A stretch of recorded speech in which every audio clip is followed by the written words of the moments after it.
Ngayon sa ika-6 na taon sa patuloy na pagdiriwang ng Laguna Excellence Awards, natunghayan natin ang pagbigay karangalan sa mga individual at organisasyon na nagbibigay ng makabuluhang epekto sa kani-kanilang larangan sa ating komunidad. Muling pinarangalan ang mga natatanging individual na nag-ambag sa pagpapataas ng reputasyon ng bansa sa ika-6 na Laguna Excellence Awards na ginanap nitong Agosto 24 ng kasalukuyang taon sa Grand Ballroom ng Seda Hotel Nuvali, Santa Rosa, Laguna.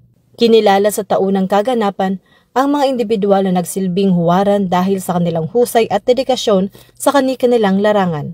Laguna Excellence Awards, kami po ay nagbibigay pugay sa lahat po ng mga individual, mga companies, public servants na patuloy na nagbibigay ng inspiration and also ng nag-give back sa kanilang mga community. And dito po sa Laguna Excellence Awards, we acknowledge them because what they are doing to the community is really something that to be celebrated.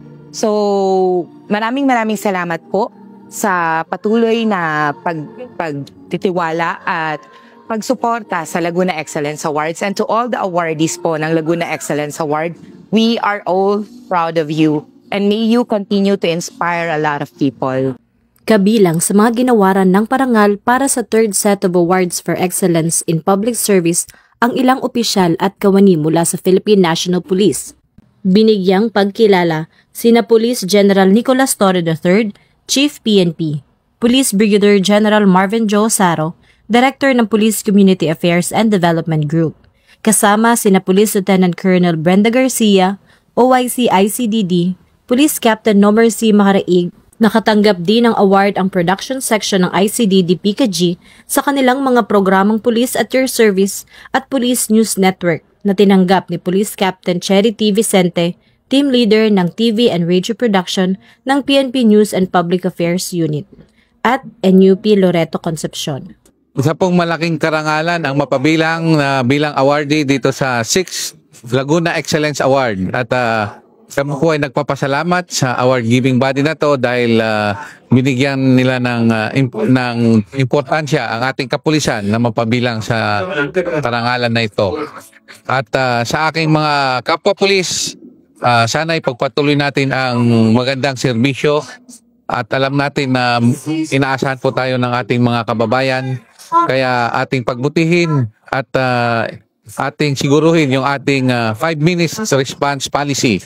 At ito ang ating service guarantee sa ating mga kababayan kung saan, kung kailangan nila ng tulong ng isang pulis ay darating agad. Ang kanilang tagumpay ay nagsisilbing inspirasyon hindi lamang sa kanilang hanay kundi pati na rin sa taong bayan.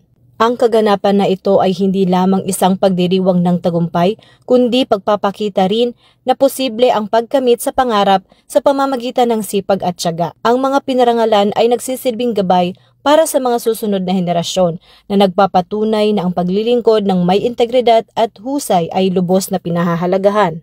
Ang pagkilala sa mga individual na ito ay nagpapatunay na nananatili silang inspirasyon sa publiko. Mula rito sa Santa Rosa, Nuvali, Laguna, ako ang inyong Police News Network Correspondent, Patrolwoman Maria Sara P. Bernales. Alagad ng batas, sagataguyod ng Balitang Pulis.